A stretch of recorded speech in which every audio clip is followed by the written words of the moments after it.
Stand by to launch FanStream Sports. 3, 2, 1. Let's start. Hello, sports fans. Welcome to FanStream Sports. Nothing but pure sports. This is the JP Show. JP, it is so good to hear you back on the air. Stand by. Now, here's JP. All right, welcome into a Thursday edition of the JP Peterson Show, or should we just say the USA versus Canada rematch show. We are going to get all up in this business today. I cannot wait for this game tonight. Where are you guys going to be watching it? I want to know. What are your plans? What are you wearing? What are you wearing, Jake from State Farm? What are you wearing tonight? Do we have USA gear? Do we have Canada? Where's my Jake Gensel USA jersey, Mr. Franzone? Oh, you took it back.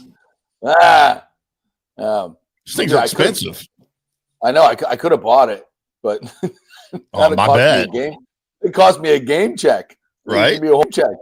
Yeah, but it might be worth it. If he scores a winning goal tonight, I'm going to go get it. Good morning to you, Tim Ham, from our DSP affiliate in Dallas. What's going on there? How are you? Freezing our arses off here. It's a pleasant, balmy 16 degrees with a wind chill of -4. Attaboy. So did you get a ticket to the Cosm place tonight? You know what? They're not showing immerse you in the video. They're not showing it. They're showing some spare NBA game. Oh, stop it. Stop it. I guess they don't have the rights to the NHL stuff, so they're just showing some spare NBA game. Oh, they don't have the rights. Oh, all right. Yeah, it's not by choice. Right, I'm sure. Well, I guess it is by choice. They could buy the rights. You would think, but I mean, I know they've shown NHL games there before. So maybe it's different being the Four Nations thing. I don't know, but they're not showing it. I went to buy a ticket and I could get in to watch the Pacers and the Hornets or whatever the hell it is for $18, but no thanks. How's the sales going on that? It's not even a Dallas Mavericks game. Is that brisk? Is that a brisk sale going on there for Hornets? What? Hornets what? And Pacers. Are they still Hornets? Like, is there a more irrelevant sports franchise than the Charlotte Hornets? The New Orleans Pelicans.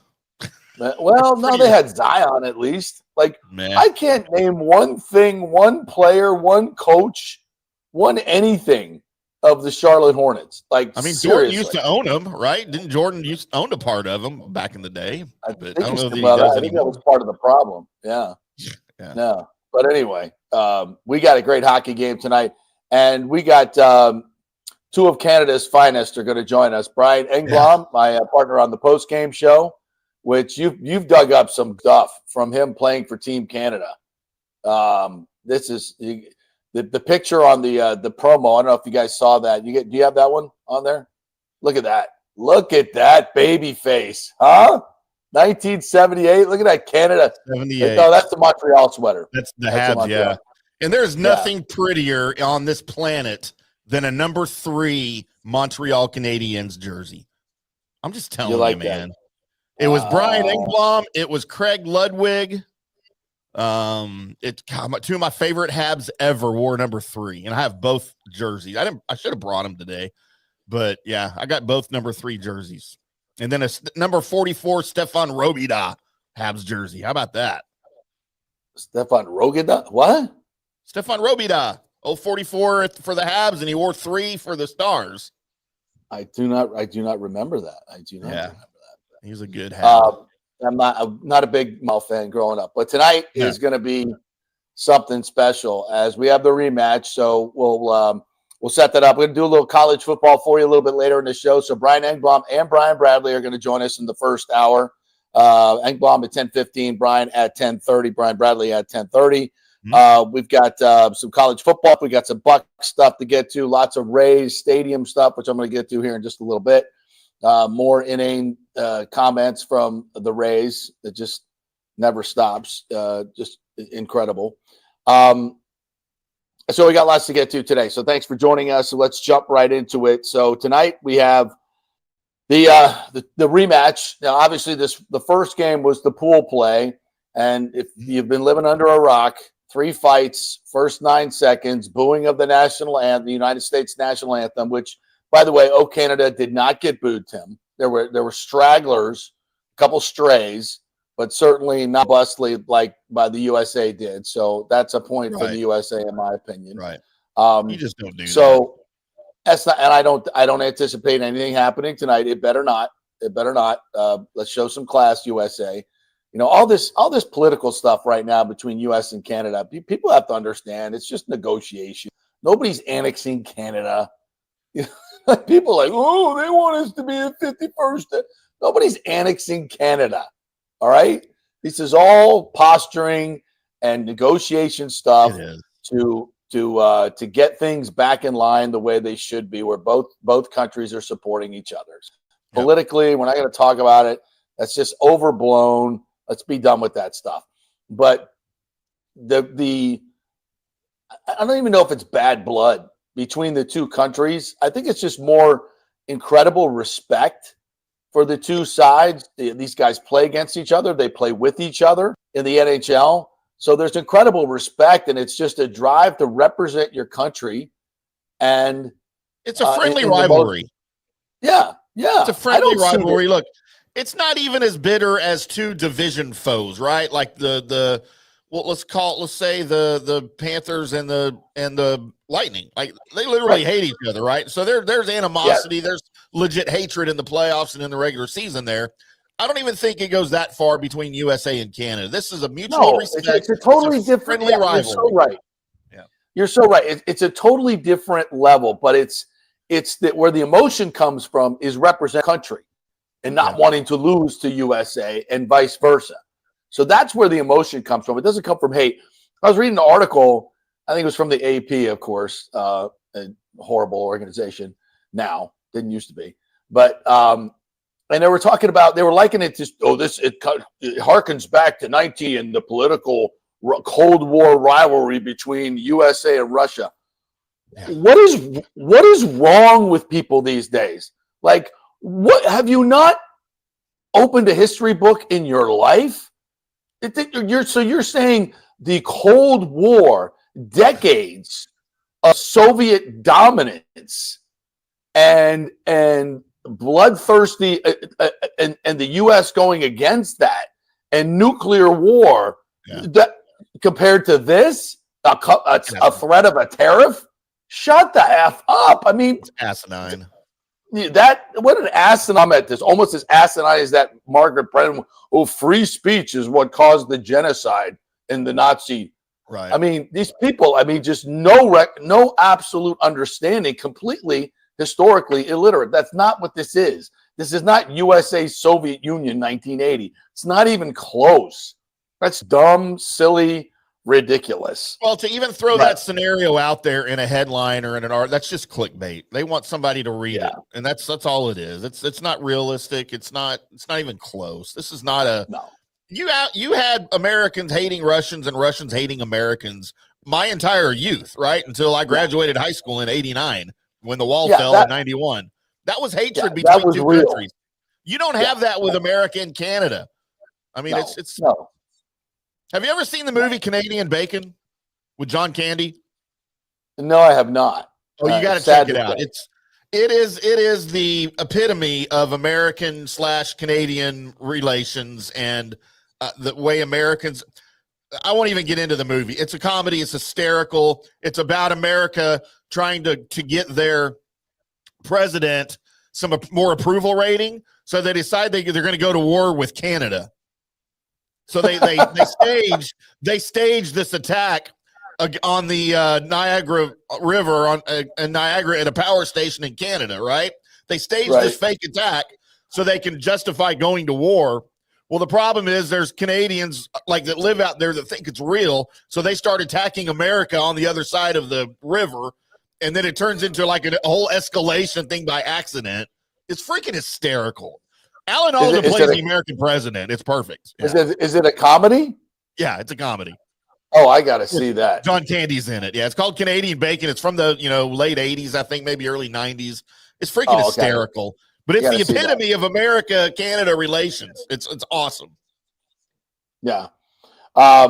Yeah, so this is a friendly rivalry, but heated and emotional in the fact that these guys want to represent their country and win. So I think it's going to be fantastic tonight. In terms of the X's and O's, there had been talk of Quinn Hughes, trophy winner, coming in from Vancouver, but there was, obviously he's not healthy enough to play, so they decided not to. And I think that's the right decision. You have to be, this is. If it were the Olympics, maybe, this is not to that level, obviously, but I just have to defer to your club that's paying you, millions and millions of dollars. And there have been, obviously Charlie McAvoy is still in the hospital.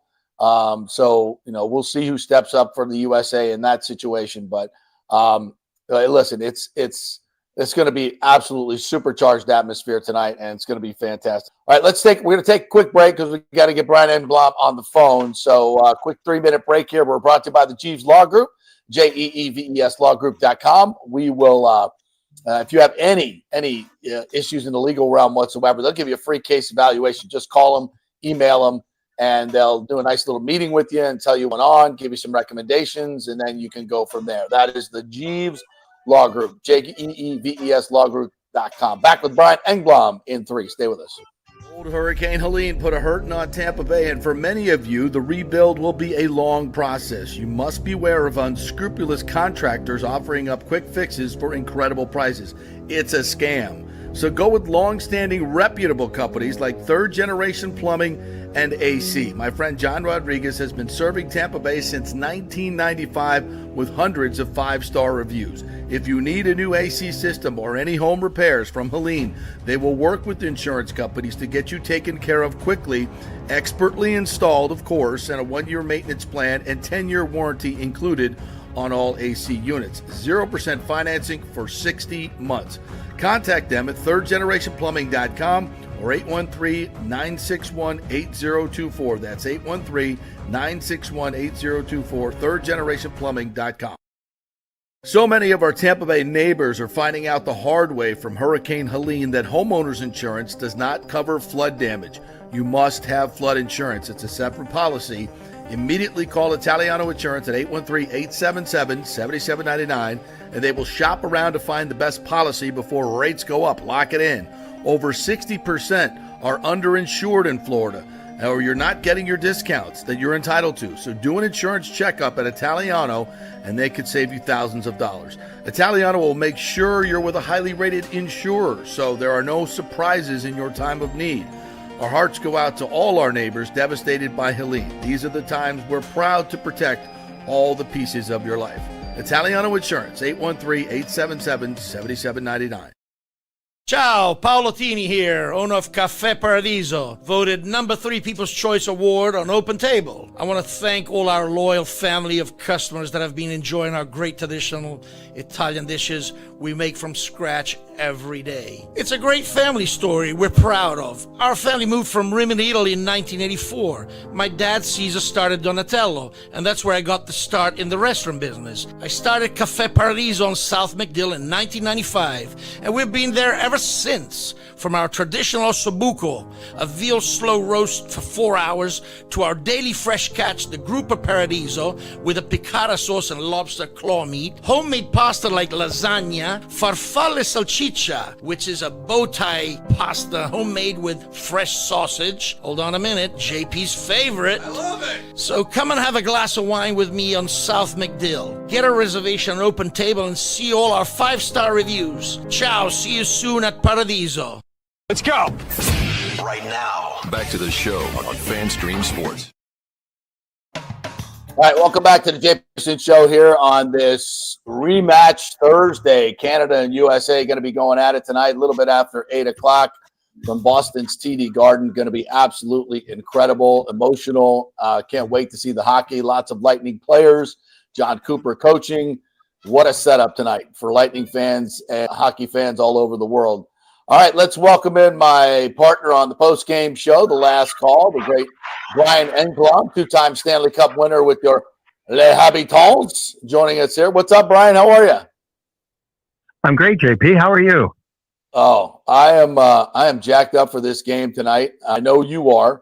I gotta ask you, where were you, and what were your thoughts when Hagel and Kachuk dropped the gloves on last Saturday night before they even dropped the puck? What was going through your mind?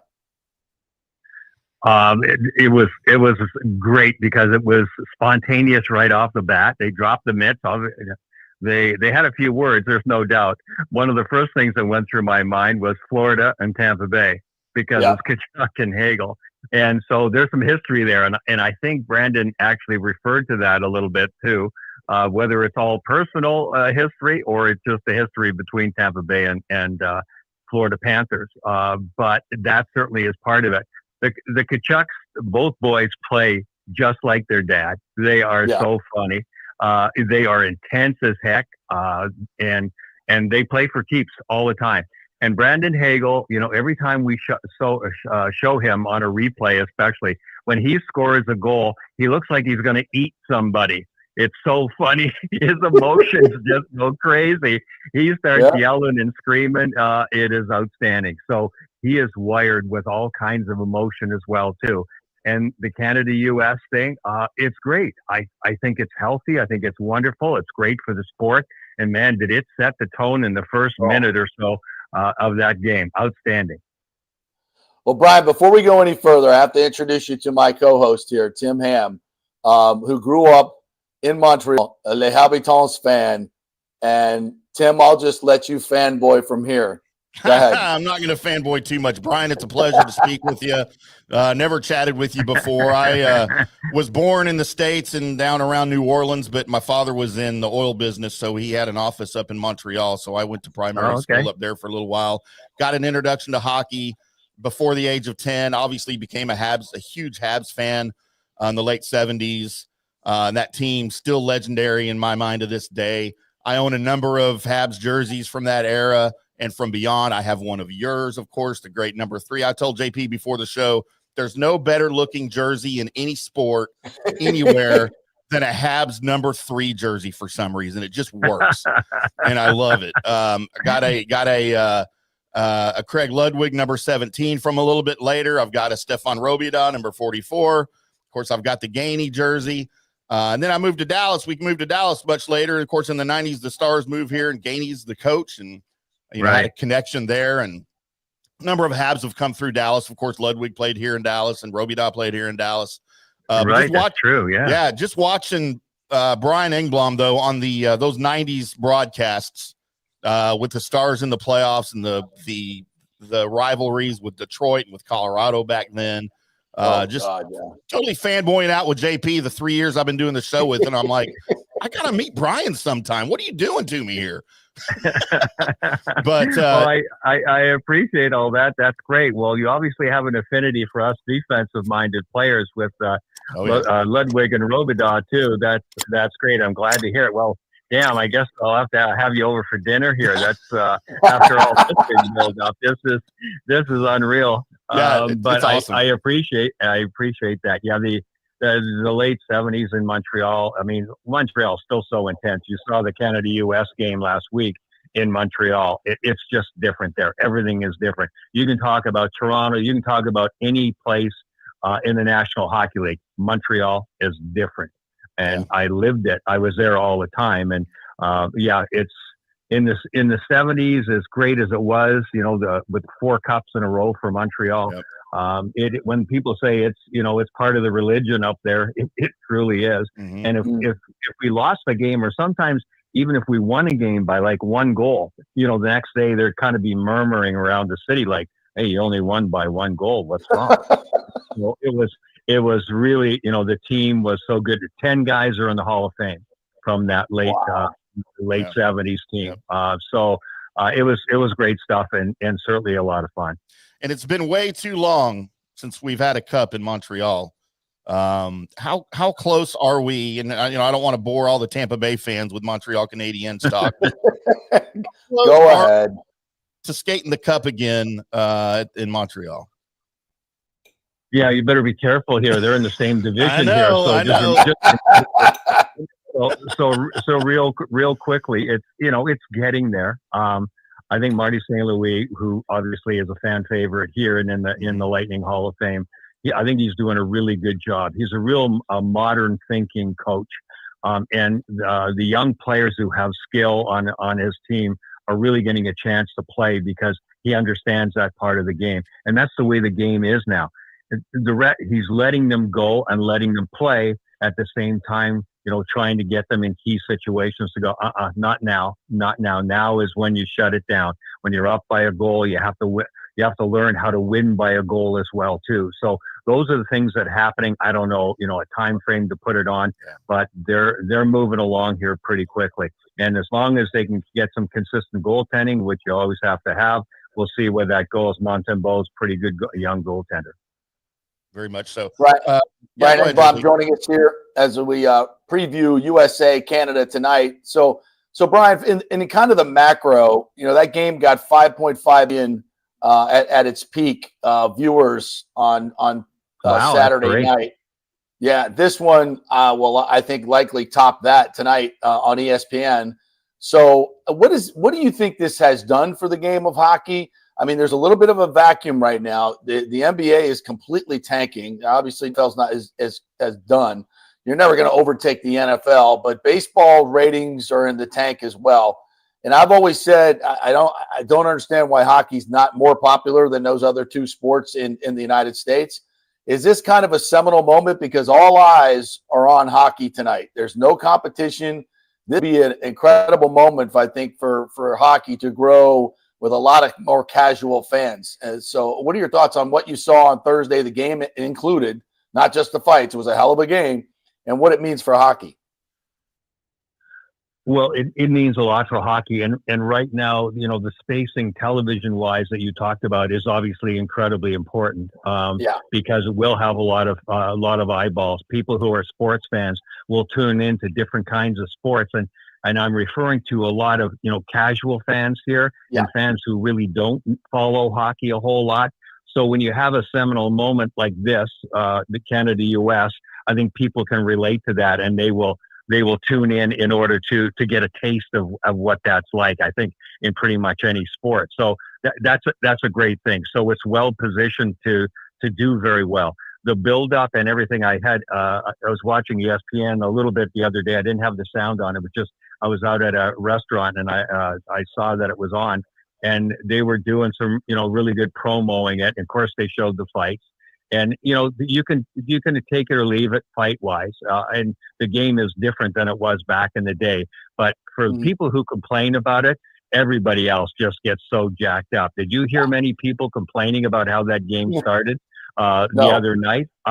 It's staged. That was staged. But it also was staged because of the emotion of it and because those players understand what it's all about as far as the emotional level of it. And if you get challenged, do you back away and say, okay, we're just going to play? Or do you drop the mitts like Hagel did?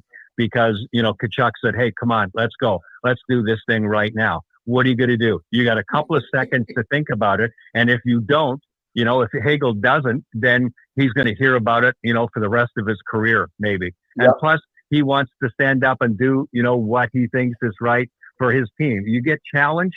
It's a very emotional sport. I mean, it's a contact sport.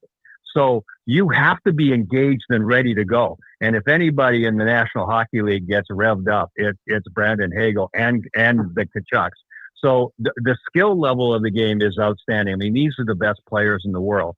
So the pace of the play, the plays that are made, the hits too. It wasn't just the fights.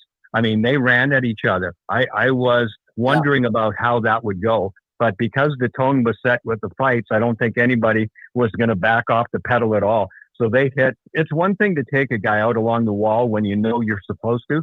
It's another thing to really pace them into it, when you get that chance. And we certainly saw a lot of that. And because of that, guys are banged up. I see Charlie McAvoy's not going to be able to play. I know that Austin Matthews has had a bad back basically all season long. Last I heard, he was going to be able to go.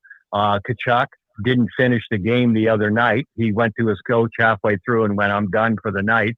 But apparently, last I heard, unless you guys heard something else, he's going to be able to go as well. And actually, Brady Tkachuk as well, too, who went into the goalpost, says he's going to play, too. So you can see that even though their own general managers of their own NHL teams are cringing, at the same time they understand it and they know the commitment these guys make. And I think it's just great for the sport. There's no doubt. You can go back to the 1996 World Cup. A lot of American players that are in the league now, and some that have already gone through, point back to that when the U.S. won the World Cup in '96, and when that was a big stepping stone for us. The U.S. beat Canada. That was huge for them. So This is going to be a seminal moment for a lot of young guys playing high school and college hockey in the U.S., especially right now. Brian, you played on Team Canada in '81 as a fairly young player. What does it mean for some of these guys to be able to represent their country? And then we're coming into next year with the Olympics coming back for the NHLers. What does it mean for a young player to be able to play and represent their country in something like this and in something like the Olympics? And how does that differ from, obviously you have pride playing for your team in the NHL, but how is it different when you get to suit up and wear the red maple leaf on the sweater? It's very different. As soon as you get asked to come to a camp, to be part of a team, your pride level, first thing you do is you call your family and you tell them. And you can ask any player. I remember Anthony Cirelli being interviewed, when he was told, and I think that's almost word for word what he said. I picked up the phone, I called home, told my parents, and so that they can participate and they can feel the pride. And I know my parents felt that way, and I certainly did as well. It just does something to you. You have to be there in order to see it. I mean, I had the pleasure of working the Olympics too, television-wise, in Sochi in 2014. And so I met a lot of parents, and people will walk up to you, different countries, from different sports, and you just see, the pride, and they are just sort of wide-eyed like kids walking around waiting to watch their child in whatever sport that they're in. So it goes throughout the whole family. And I think that's why it travels so well throughout the country.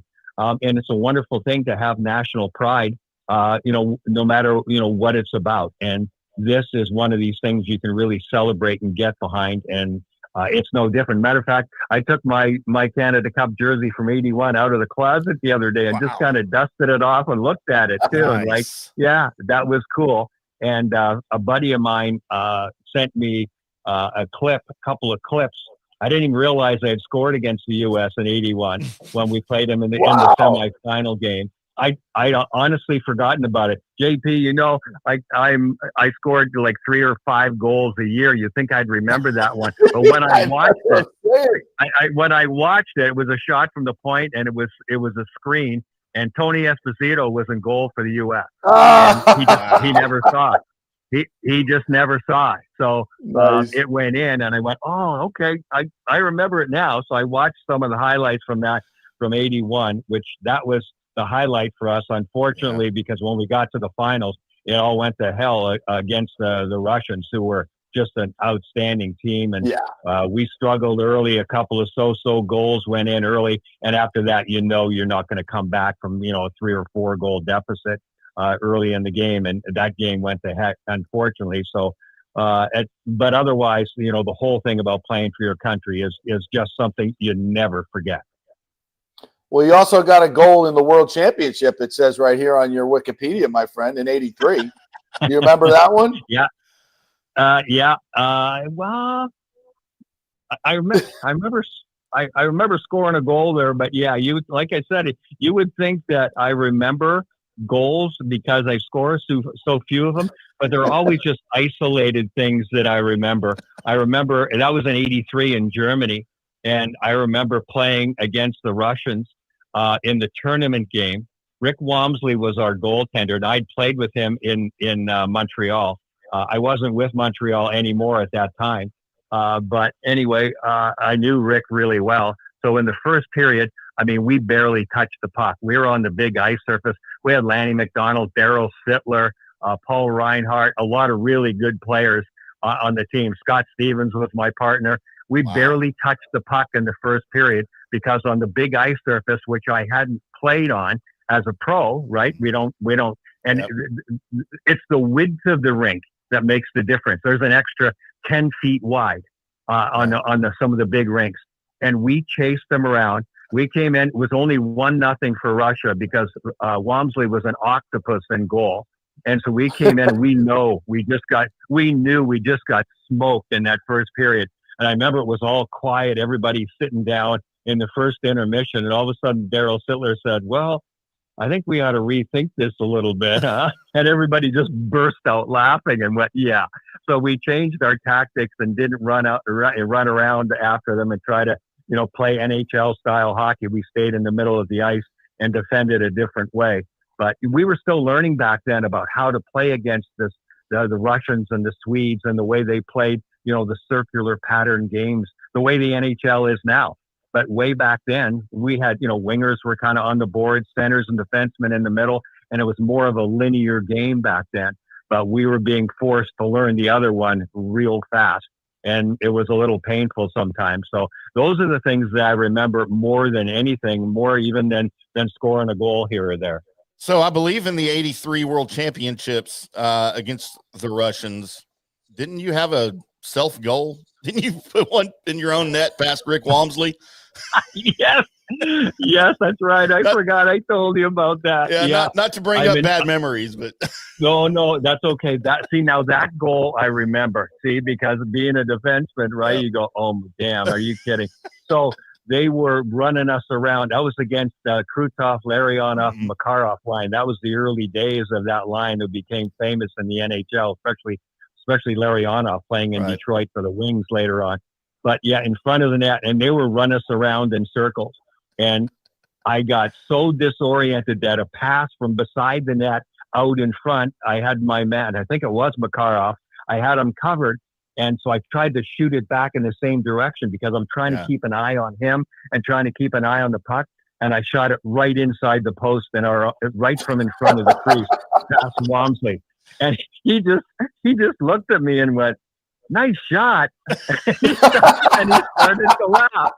And he started to laugh because that was all part of that whole mess that we were going through that I just told you about at the end of the first intermission. So I shot it in my own net. Yeah, that was a one and only, and it was an international competition against the Russians. Out in Germany, I think, was where that game was. Oh, my God. Yeah. So Brian, before you go, handicap this game tonight for me. Obviously, there's a couple. McAvoy is out, so there's a little different flair to it. Should be at full strength. The USA was able to lock it down in those final two periods. Obviously, Gensel with a couple of goals. So how do you see this one tonight? Well, JP, like I told you before the tournament started, after we did our last Lightning game before the break, there are three things you have to look at. Goaltending, and goaltending. Because I go back to our game against the Russians, in 81. It was a poor start by the team for sure, but a couple of sort of iffy goals went in, and you just have one foot going backwards, and then the gates just opened up. So whichever goaltender is better, it makes the biggest difference in the world, because you can't say, well, it's the best of 7 Stanley Cup finals, and if we lose this one, we'll come back the next day. You don't. Everything is on the line, and there is no position like goaltender. Not quarterback in the National Football League, not pitcher, because you can get away with a bad pass and maybe it should have been intercepted, and a pick six, and a guy drops it. Or, the pitcher serves one right down the middle and it's a long foul ball. You get away with stuff. In the NHL, when a goaltender has a bad day or handles the puck wrong, it's in the net and everybody sees it and the red light goes on and the pressure insurmountably goes up instantly. So to me, it's all about goaltending. Both teams have incredible skill. The defense getting up on the play will be a big factor, and certainly penalties and power plays. The guys are getting used to each other a little bit more.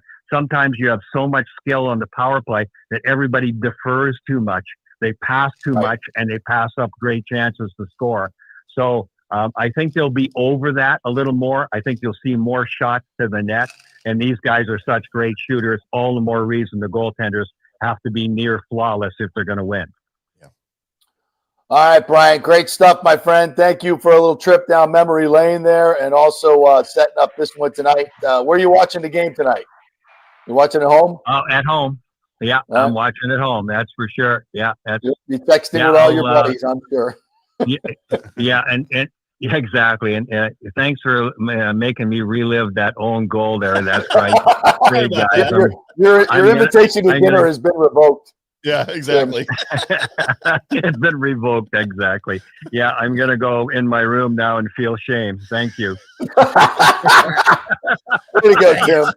Thank you, Brian, for his last appearance on our show. Thank you, Tim, for that. Appreciate that. Yeah, all right, Brian. Thanks, buddy. We'll see you Sunday. Okay. Thanks, fellas. Bye. Yeah, great. Tim, you should know better than that. My goodness, boy.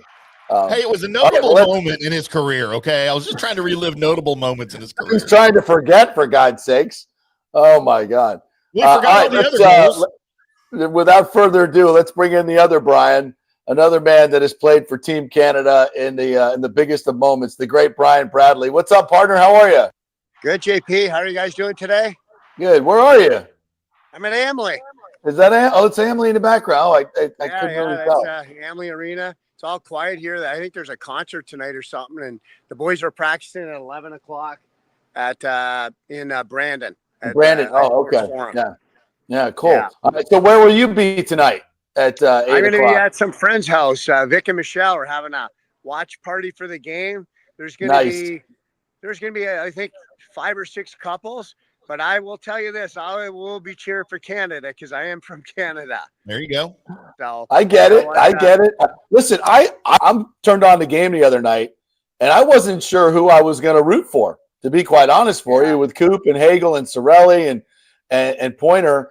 And then the fight started, and I'm like, holy shit, that's Hagel. That's Hagel and Kachuk. Oh, my God.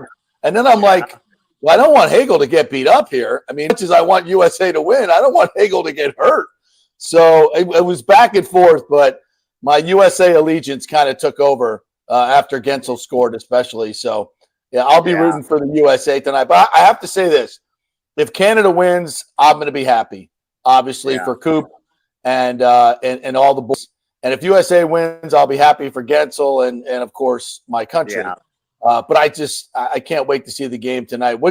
First of all, give me your take on Thursday night, Saturday night, when they dropped the gloves. What were your thoughts? Well, you know what, before we talk about that, I will say that I think it got hyped up so much in Canada and the weather, and everybody in Canada was probably watching the game. I mean, they don't really follow basketball as much. Football's over. Baseball hasn't started, obviously. So that game was hyped up for Canada for like a week straight in Montreal, the big rivalry match. So I think it got kind of over to the next level when, in Canada, which I don't agree with, they were booing the U.S. anthem. I mean, I think you got to respect the anthems at some point. Yes. I don't think they should be allowed to do that. To me, that was being a Canadian. I didn't like that at all. Yeah. Once the puck drops, it's game on. You know what? And I think there was just so much pride, so much going on. I think, you know what, the U.S. teams submitted their roster to start. Obviously, they put the Tkachuk brothers, Brady and Matthew, in. I think with JT Miller, I can't remember who the other one was up front, but the rivalry with Florida is there. I mean, I know Brendan Hagel. They do not like Matthew Tkachuk, so. When Canada submitted their roster of Sorelli and Braden Point, I think, was out there, and Hagel, there was a chance that something was going to happen. And man, they didn't even drop the puck. I mean, the gloves were off, and it was just like, oh my God, this is crazy. And then it was a good fight. I mean, I thought Hagel was probably the winner in that one. And then when Sam Bennett came out, I was like, Sam Bennett is only going to do one thing right now, and he's fighting the other Tkachuk. And they didn't even barely drop the puck, and then another one went. So that was a great fight. I mean, that was a really good fight. Could have went either way, like I said. But both guys were throwing some haymakers. And then, the last one with JT Miller was, I think JT started the whole fight with going in front of the net, pushing guys, dropped his glove, Pranko. I mean, he's a big guy. He's 6'6". I mean, he's lucky that JT Miller didn't get lit up because he was definitely the better of the fighters in that fight. So I thought it was great. I thought it was, there's so much adrenaline, so much atmosphere in that stadium. And you know what? I think it just carried over to the game. And I think that's going to be a factor tonight. I mean, it's going to be a great game. I mean, guys, the game, the Four Nations Cup, it's been amazing. When you look at Sweden, they never lost a game in regulation, but didn't make it through. Finland looked really good at times. I mean, Canada and the U.S. are the two best countries, but I think the speed of the game, the pace of the game, the guys are into it. It's not like an all-star game. This is really, really exciting hockey.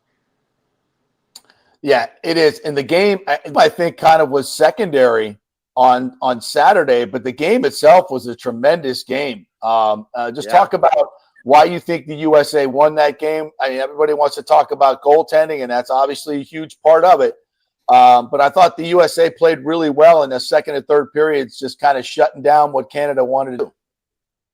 Yeah, you know what? I thought the U.S. played terrific. You know what? I thought Canada came out there. Connor McDavid scored that goal. Beautiful goal. He got that pass, ripped, went down the ice, did a backhand upstairs, beat Hellebuck. I think there was just so much adrenaline, emotion with Team Canada in that first period. They kind of lost the wind out of their sails, which could happen for the U.S. tonight in Boston. I mean, being the home team. So I thought after Canada was up 1-0, then what happens is, the U.S. scored a goal. They got it back to 1-1. I think Jake Gensel made it 2-1 with another, great player.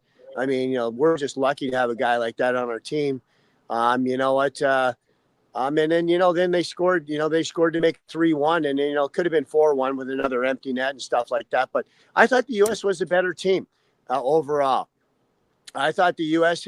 I think if I have to say, the U.S. has Canada has better forwards, but not by much. But the U.S. is definitely better defensively, and their goaltender's better. That's the difference right now. But I will say this. Am I counting Canada out? No, I still think Canada might win tonight. And this is my reason why. Is Canada is going to learn so much from that 3-1 loss. And John Cooper is the best coach in the NHL. They are going to change and tweak some things that the U.S. is not going to. They're not going to know until the game's on. I think the U.S. didn't learn a lot from that game because they won the game, but Canada learned so much from that loss. And they're going to watch that video so many times of what they were doing to clog up in front of the net. They're going to have a game plan for what they need to do.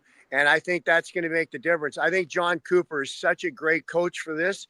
He's going to make the difference in the game, what he devises for the guys to do. And I saw it in the last game against Finland, when they put Braden Point with Connor McDavid and they moved guys around. Reinhart went up with McKinnon and Crosby, because you can't. Some of those guys are great players, but they can't skate. Braden Point can skate with McDavid. Not many guys can skate with McDavid. And the goal he scored, Braden Point was way behind the play, but his skating was so fast, got him in. When McCarr shot the puck, he got the rebound, put it in. See, Mitch Marner, I know he's a great player, plays for the Toronto Maple Leafs, but his skating is far below some of the skating of these guys right now. They're playing at such a high pace and so fast. If you make one mistake, and you've got to be careful with what you're doing. You got to read the situation. You make one mistake in this fast-paced game, and it's goal. These guys can all play. Brian Bradley joining us here from Amalie Arena. So tonight, you think there'll be some adjustments made? For what you've played for Team Canada, Brian. You know what the pressure is like. What's the pressure like on Coop tonight to get this win? I think it's pressure on everybody. I mean, we'll talk about Canada first, and we'll go to the U.S. I mean, I think all the guys on Team Canada, and I'm going to tell you this, 40 million people in Canada, or whatever the number is, 50 million.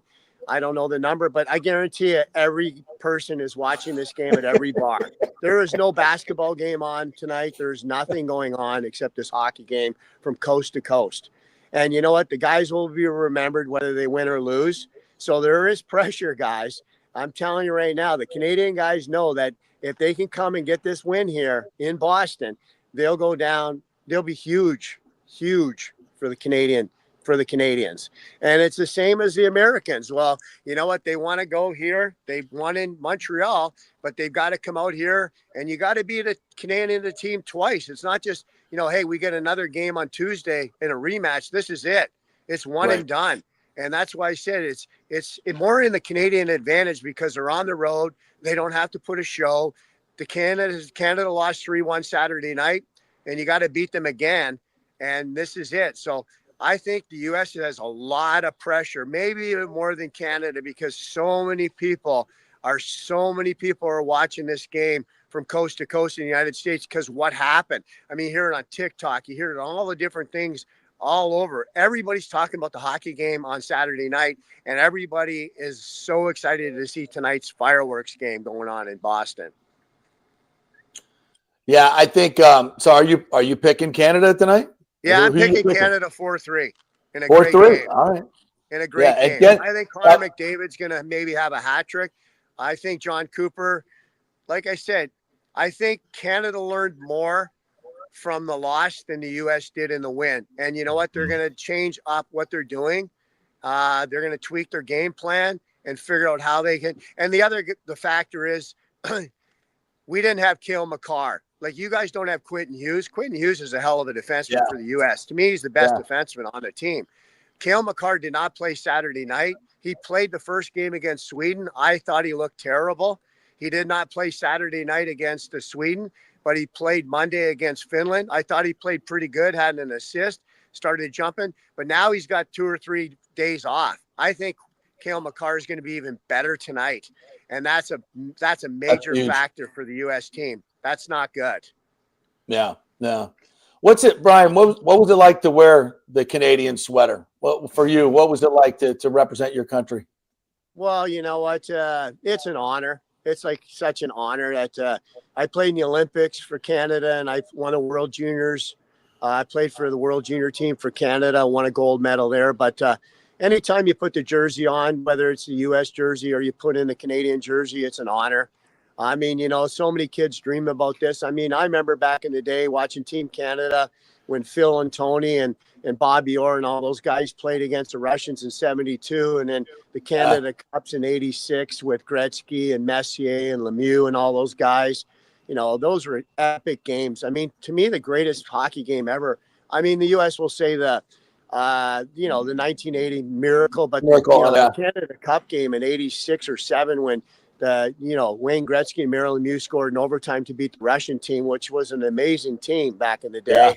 They were communists back in the day. So with the red fickle jerseys, I think that was the greatest hockey game that I ever watched on TV when Mario scored in overtime. It was phenomenal.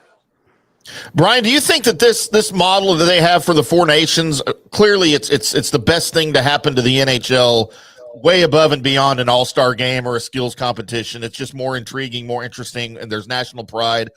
Do you think this is something that's sustainable? Of course, we'll have the Olympics next year. So come 2027, when it's time to make the decision, are we doing this again? Do you think people will be sort of like, we've seen this 2 years in a row now with the international competition. Let's take a break. Or do you think this is something that people will just go back to every single year because of what it is? I don't think they can go back every year. It's just too hard to do. Yeah. I think I know for a fact, and I'm not sure if you guys know, but obviously the Four Nations Cup is this year, the finals tonight. Obviously we're going to be all watching. It's super exciting. Next year's the Olympics in Italy.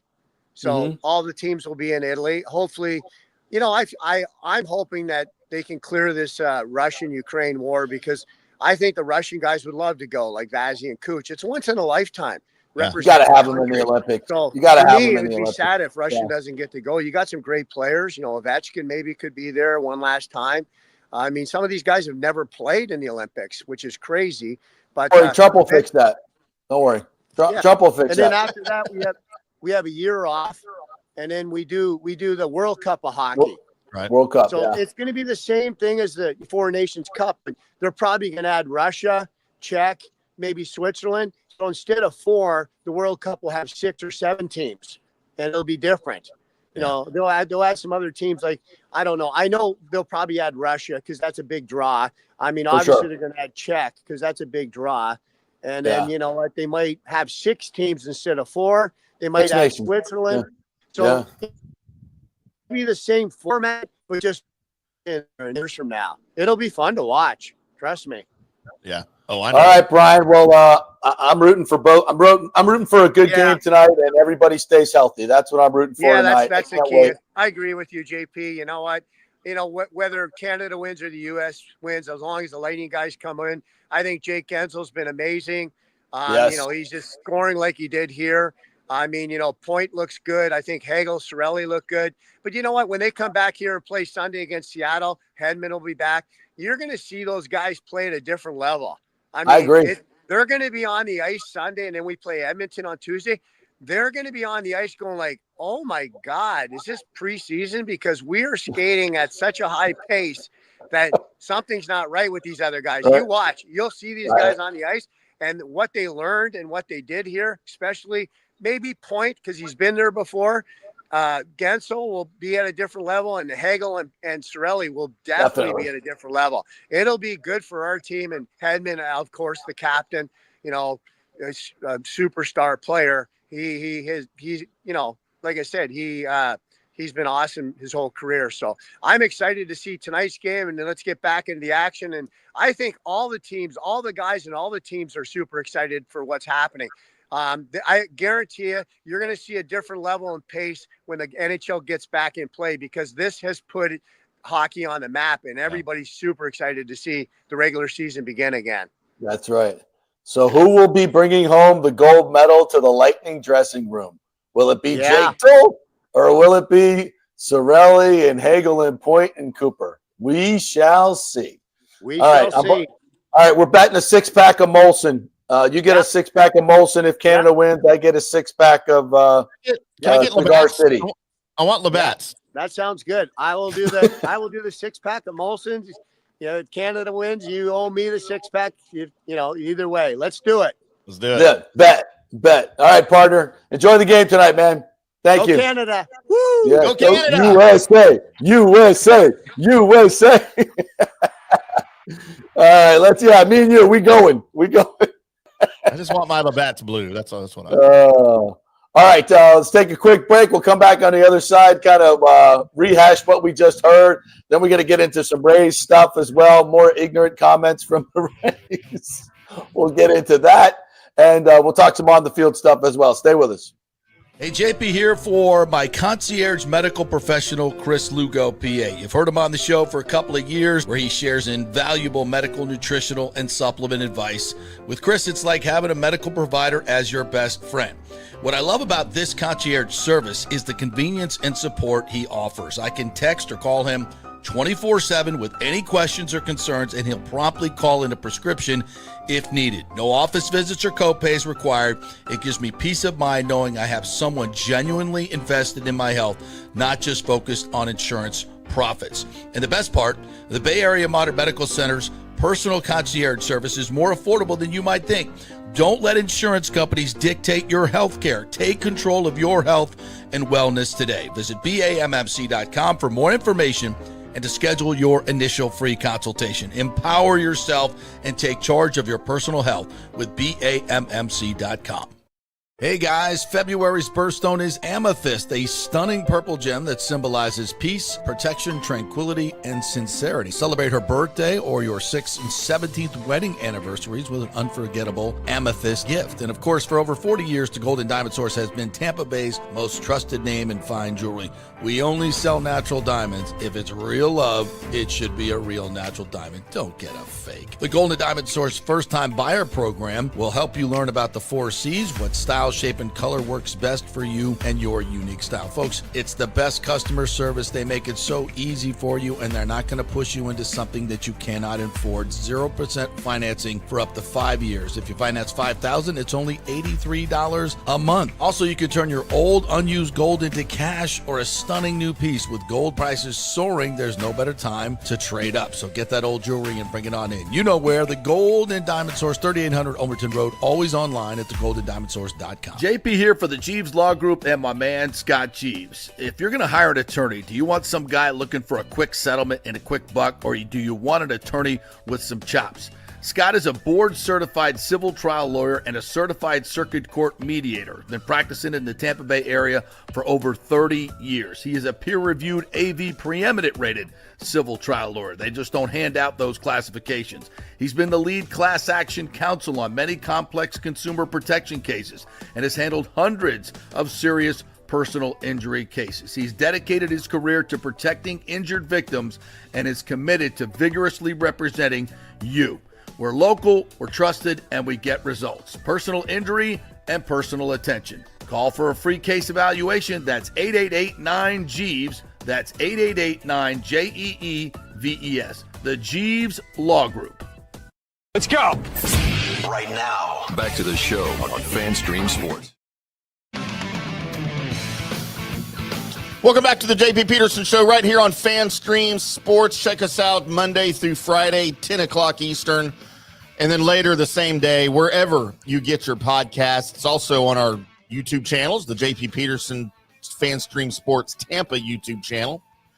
You've got the FanStream Sports Dallas YouTube channel where you can find my gorgeous face, as well as a plethora of other shows that we have for you at FanStream Sports. It is Four Nations, it is championship, it is Canada, it is the USA, and I will tell you, I've been asked by a number of people who I will be cheering for tonight. Of course, my allegiance is to both, especially my hockey allegiance goes to both. But I don't know. Who you got? I don't know who I'm cheering for. And normally it turns out to be Canada. I'll be cheering for Canada, but I don't ever know until the first goal is scored, whoever scores it. And my natural inclination, my natural feeling is to either cheer or go, Right. I won't know until if it's USA that scores the first goal. And I'm kind of like, yeah, well, then I'll know I'm cheering for USA. If Canada scores the first one and I'm like, oh, crap. Then I'll know, because I never know until the first goal is scored. It's very organic. It's very natural for me. I don't know. I was going to say, can you recall any other game where you were so conflicted? I can't recall any other game where I'm so conflicted because, I just have such a rooting interest on both sides. Like it's, like if Pointer scores a goal, I'm gonna cheer. Right. Like I'm like yes.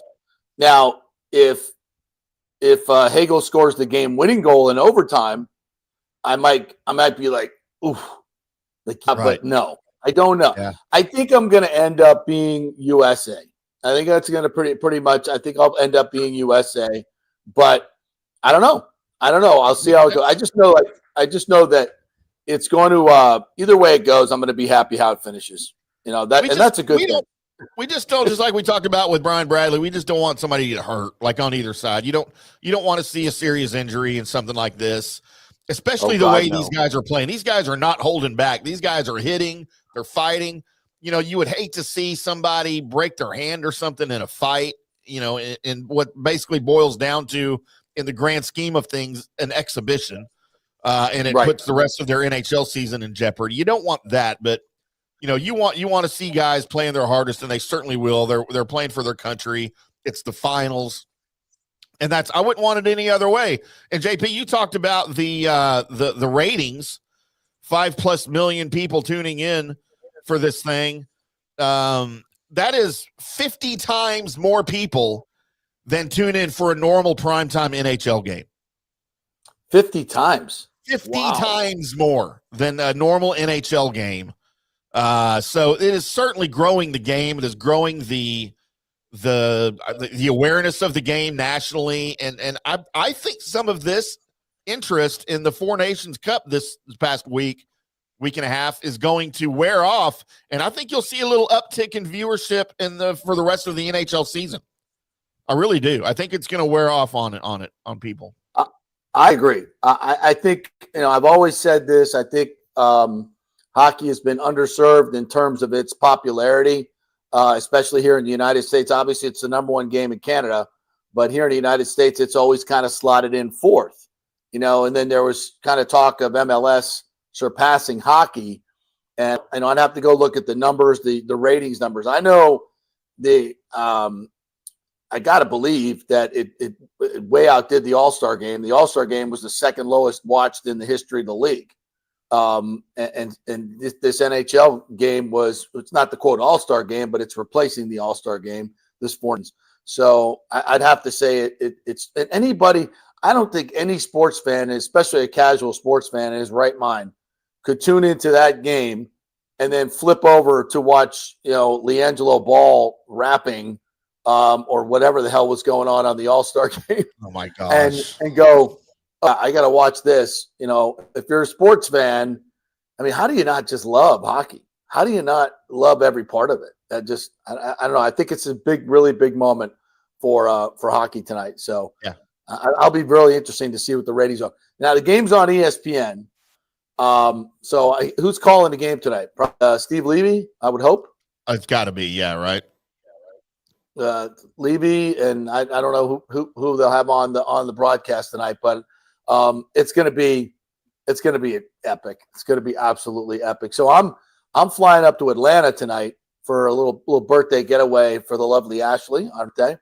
So we're going to be highly invested in a sports bar there in Buckhead. So I'll have to call my buddies up there and see where we're watching the game. JP, I am seeing on X NHL announcer schedules. There is an X account for NHL announcer schedules that I follow. We're looking at Sean McDonough, Ray Ferraro, and Emily Kaplan tonight. Sean McDonough, Ray Ferraro, and Emily Kaplan. Okay. The studio host will be Steve Levy and Mark Messier and PK Subban. So he'll be in the studio. Okay, PK. All right. I gotta be everybody on deck for the pregame show tonight. Yeah. I wonder, have we seen anything about if what some of the motivational things are going to be? I don't know. I'm wondering if Trump is probably going to dressing room. I know he's going to inject himself somewhere in here. There's no question about that. Well, I mean, he would definitely not, right? Yeah, he'll definitely not miss that opportunity. No question about that. And I wonder just all the different celebrities, what's going to be going on Twitter. They should have maybe an all broadcast, maybe what's going on social media. It's huge. It's huge. And it comes at such a dead time for sports, really. It's going to be super cool. I absolutely cannot wait. And by the way, to give ESPN some props here, because all we do is bitch about how they don't cover the NHL as the TV partner very well. The 6 o'clock Eastern edition of Sports Center, which is hosted by Kevin Nagandi, will also be live from the TD Garden tonight. Oh, nice. So they're leading in with an hour-long Sports Center before the pregame for the Four Nations, and they're all on site. Like Steve Levy and all them, they'll be on site for the so-called studio show. Of course, everybody's on site at TD Garden tonight. So kudos to ESPN, at least this time, for bringing a little bit of awareness to the situation. Yeah. All right, let's get into some other stuff as well. The Rays, I guess Mattman went on with T-Kraz yesterday on local radio on DAE, and I'm not sure why they're necessarily continuing to go out and talk about this stuff. And it's so interesting because they went on and did, I guess, basically, the thing they did last week on the preseason show, the Rays produced broadcast that they put on 620. And of course, their tone was really defiant, blaming the city, blaming the county, blaming everybody else, as they always do. And that went over like a fart in church. And, and because I just don't understand, this is the most tone deaf franchise in the history of franchises. You really thought that people were going to buy that bullcrap? That you really think after all the stuff and all the media that's been out there, and that, thank God for Twitter, thank God for Chris Latvala, the continual trolling of the Rays is just absolutely epic. For a public, and this is he is a diehard Rays fan and a passionate baseball fan, and I think all the people have come to know that from him coming on this show and other shows. And he's really turned the tables on the Rays. Mm-hmm. He really has. And I'm full credit. He put his political ass out in the wind, followed his passion, followed the right thing to do, and really has come out, I think, well on top of Stu and certainly the Rays. They thought they could vilify him and make him the victim, and certainly some of the folks in the media tried to do the thing, but he has flipped the tables on them, and rightfully so. So, Silverman basically came out at FanFest and said, "Oh, well, we got 4 years to do this now. And then yesterday with T-Crads, the quote, I'm trying to get the quote here. It was more, we've got 4 years. We're not in a hurry to get this done. And I'm like, what are you talking about? Like, what in God's name are you talking about? In the way if not this deal, what deal? I mean, they gave you $650 million in public, half of what the stadium would cost, which is actually would cost the public $1.6 billion with interest in infrastructure, $144 million in infrastructure. They're giving you redevelopment rights that could probably net you anywhere from $700 million to $1 billion, if not more. And that's not enough.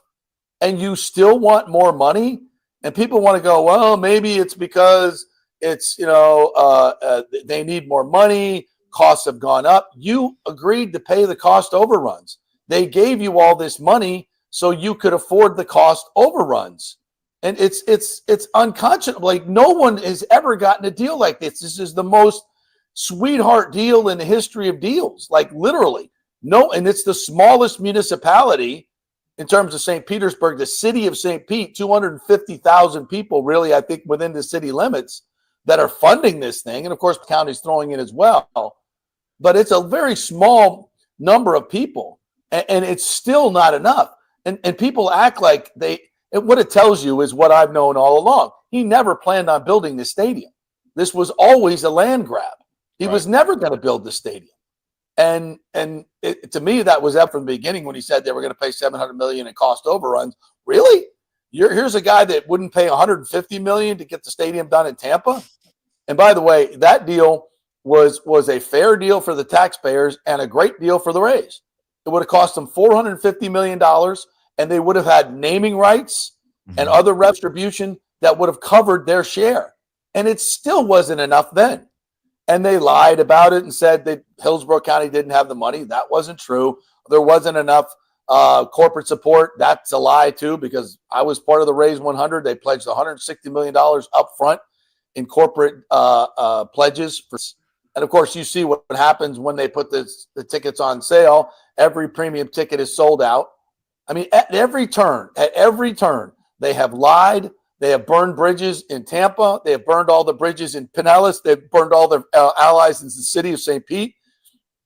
They have no friends left. Time is up. You don't have 4 or 5 years. Nobody wants to work with you anymore. And for good reason. It's the same thing that Namoli did. And Major League Baseball and Bud Selig forced him out. There are people in Tampa, good people that love this community, that want to buy this team at a reasonable price. Major League Baseball, get off your ass and make this happen. You have the power to do it. You did it with Namoli. Let's get this done. Are you seriously going to sit around and let this same group? Who are they going to deal with? Who are they going to deal with? The people that they've lied to and pissed off Tampa and all the business leaders there that you made jump through all these hoops with the Raise 100 and then walked away at the last minute again? You're going to go back to St. Pete? And those people, you're going to get more money from St. Pete? No, you're not. You think they want to do a deal with you, a new deal with you, and give you a better deal? There is no better deal. No. There's never been a better deal in the history of deals, and it's not good enough. You can't get this done. You're the problem, Rays. You're the problem. You don't have any more time. Your time is up. Your time is up. Sell the team. And for Major League Baseball, you're embarrassing yourselves. You say you want to be here in this market? Great. We want you to be here in this market. You now have an opportunity with a group or groups that want to buy this team, that will run it like a real baseball team, and build a stadium where the stadium should be built. And this is not St. Pete, Tampa.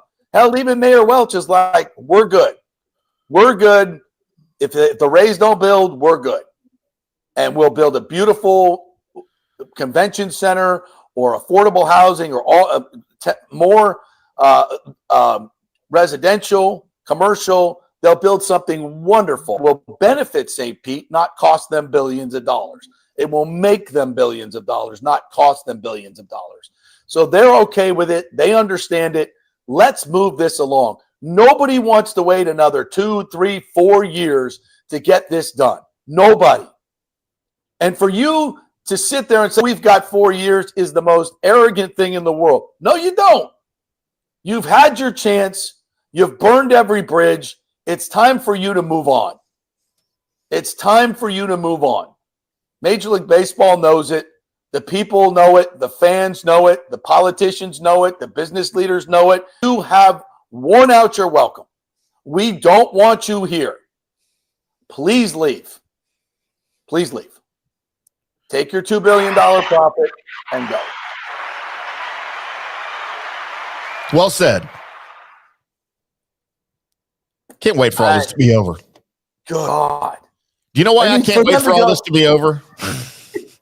But can you imagine I'm sorry, but if they came on this show and said, well, we've got 4 or 5 years, that's what I just said is exactly what I would say to Matt Silverman. And I know Matt. I like Matt. I think he's an awesome dude. He probably don't like me anymore, but I still like you, Matt. I still like you, Brian. But it's not personal. It's about the fans. It's just, It is what it is. And that's what it's supposed to be about. That's the whole reason the team's here. Right. I know it's a business, but the point of every business is to serve the customer. Yeah. Even baseball teams, even sports franchises, you serve the fan base. Yeah. Pay That's where your money comes from. What they want. Come on. Yeah. All right. You want to, let's hit some of the on the field stuff for the Rays as well.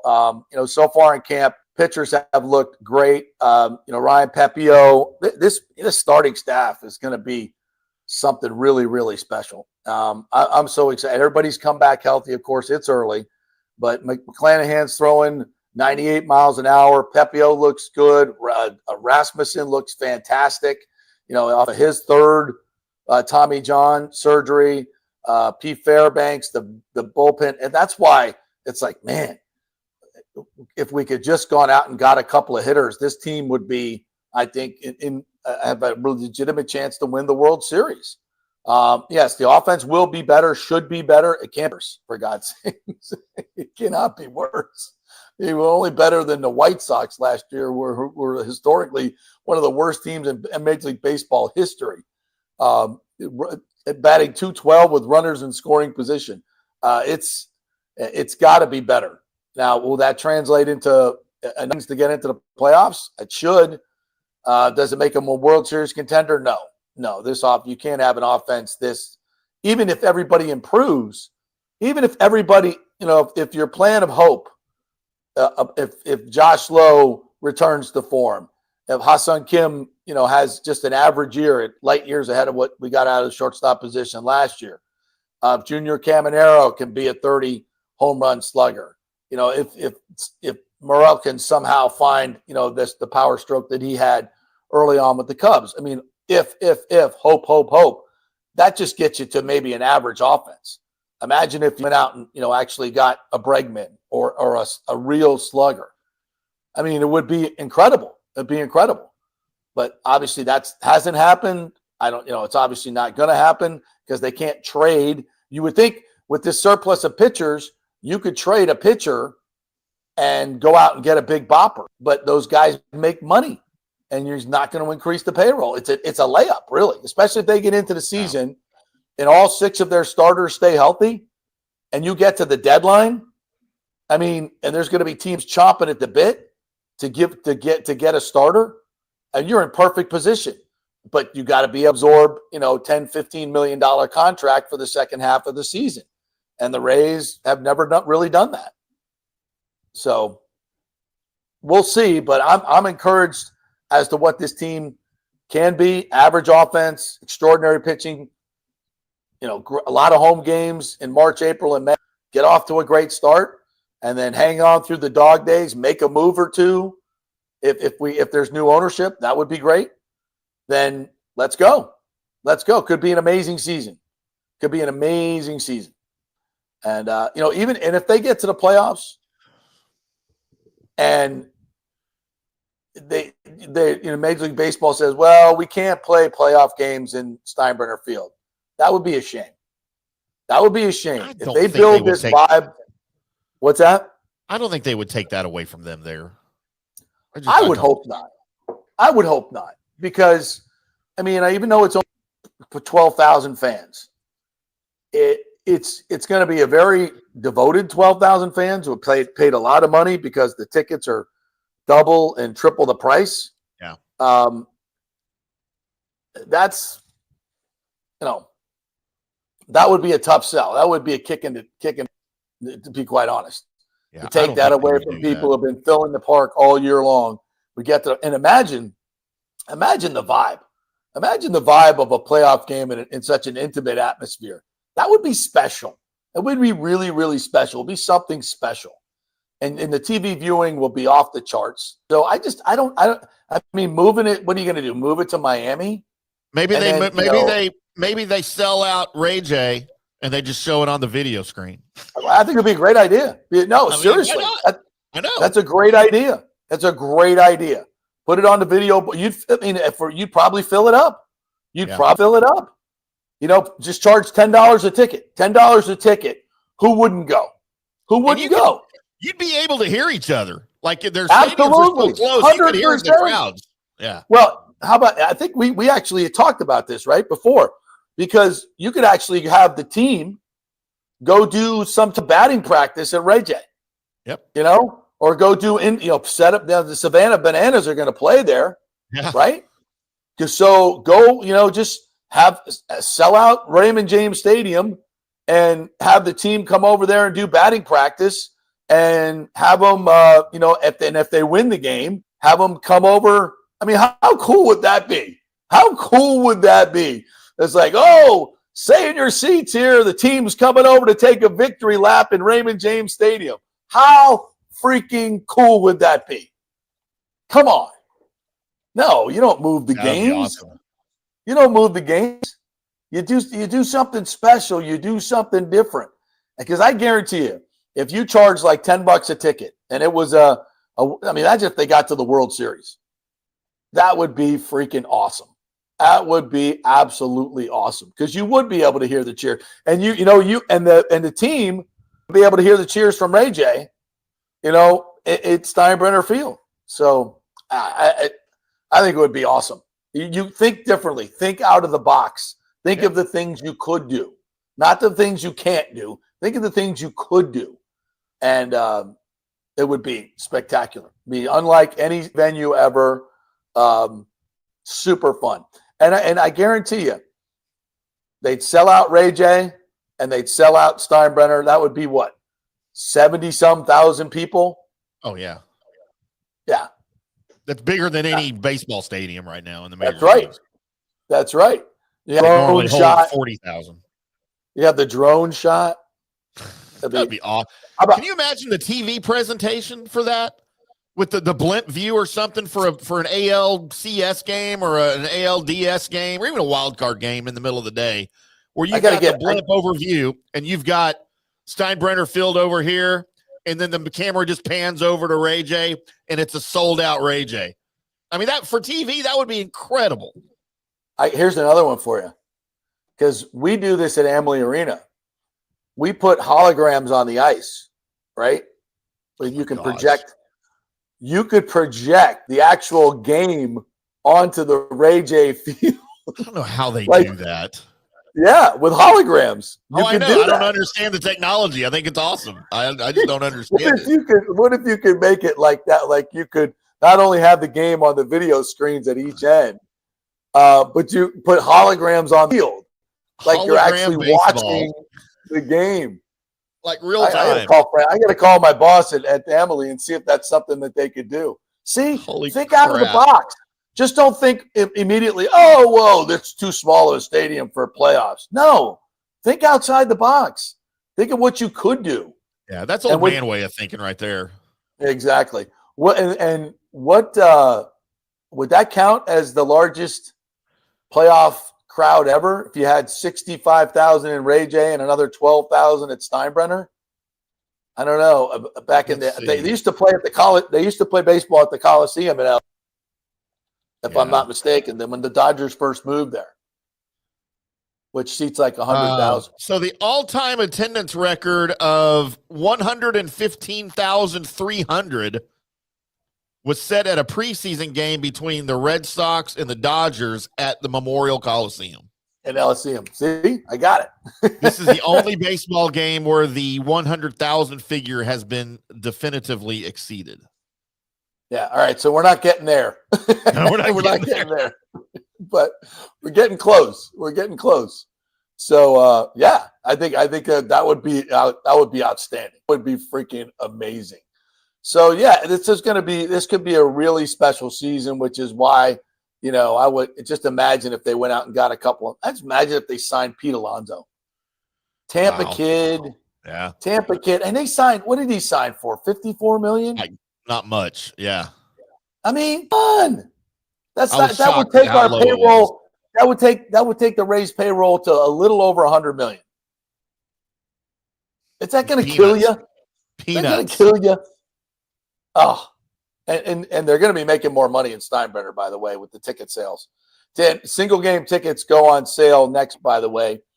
But there's a pre-sale on Wednesday to the public on Thursday.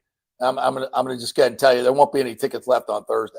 So you better get I got the insider email. So it's you just sign up, you can get on there. So all the tickets are going to be gone. So it's sold out for the whole season. Of course. So JP, I have the largest. I have the attendance records for World Series games also here, and they are all in the 1959 World Series. Game 3, 4, and 5 at Los Angeles Memorial Coliseum between the White Sox and the Dodgers. 92,706, 92,650, 92,394. So if you take away the Coliseum. Right. The largest attendance, Game 5 of the 1948 World Series between the Boston Braves and the Cleveland Indians at Old Cleveland Stadium, 86,000. 86,000 at Old Cleveland Stadium. At Old Cleveland Stadium. Yeah. Wow. Was that the one that the Browns used to play in that was always muddy? Cleveland Municipal Stadium. Yeah, had the big overhang. Yep. Right? Where the original Dogtown was, if I'm remembering this correctly. Yeah. It's Lakefront Stadium. Yeah, it was all the same. Built in the early, 19 teens, I think, is when it opened. And it, that's where the Ravens played until they built or not the Ravens, the Browns when they moved back before they built the whatever it is now. It's Northwest. No, that's in DC. Whatever it's called now. Huntington Bank Field is what it is in Cleveland. Yeah, Huntington Bank Field. The mistake by the lake. Yeah, it was First Energy Stadium. I think now it's Huntington Bank Field. But so the next three were there in Cleveland Stadium, and then Yankee Stadium had 74,000 in the 47 World Series between the Dodgers and the Yankees. So there you go. We could probably get 60, so 72 maybe. How about 67,000 to see the Indians and the Marlins in Game 6 of the 97 World Series at Pro Player Stadium? Oh, yeah. Another football stadium turned baseball stadium. Yeah. I still call it Joe Robbie Stadium, but that's what it is to me. Please, let's just leave it at that. I still call the Buffalo Stadium Rich Stadium. Yeah. I mean, I'm old school there. Let's go back to the old ones. All right, let's take a break. We'll come back. We'll get into some of the comments we have here. We got some college football news as well. We'll hit some Bucs news. We are brought to you by the great folks at Italiano Insurance. Great time to do your insurance checkup with their great customer service. Call Charity over there at 813-877-7799. LMJP sent you shop your homeowners, your business, your flood insurance. Got to get them all. Make sure you are insured. A lot of people going through some bad times right now because they were not insured. So make sure you are. Italiano Insurance, 813-877-7799. Back in 3. Hurricane Helene put a hurting on Tampa Bay, and for many of you, the rebuild will be a long process. You must beware of unscrupulous contractors offering up quick fixes for incredible prices. It's a scam. So go with long-standing, reputable companies like Third Generation Plumbing and AC. My friend John Rodriguez has been serving Tampa Bay since 1995 with hundreds of 5-star reviews. If you need a new AC system or any home repairs from Helene, they will work with insurance companies to get you taken care of quickly, expertly installed, of course, and a 1-year maintenance plan and 10-year warranty included on all AC units. 0% financing for 60 months. Contact them at thirdgenerationplumbing.com or 813-961-8024. That's 813-961-8024, thirdgenerationplumbing.com. So many of our Tampa Bay neighbors are finding out the hard way from Hurricane Helene that homeowners insurance does not cover flood damage. You must have flood insurance. It's a separate policy. Immediately call Italiano Insurance at 813-877-7799, and they will shop around to find the best policy before rates go up. Lock it in. Over 60% are underinsured in Florida, or you're not getting your discounts that you're entitled to. So do an insurance checkup at Italiano, and they could save you thousands of dollars. Italiano will make sure you're with a highly rated insurer, so there are no surprises in your time of need. Our hearts go out to all our neighbors devastated by Helene. These are the times we're proud to protect all the pieces of your life. Italiano Insurance, 813-877-7799.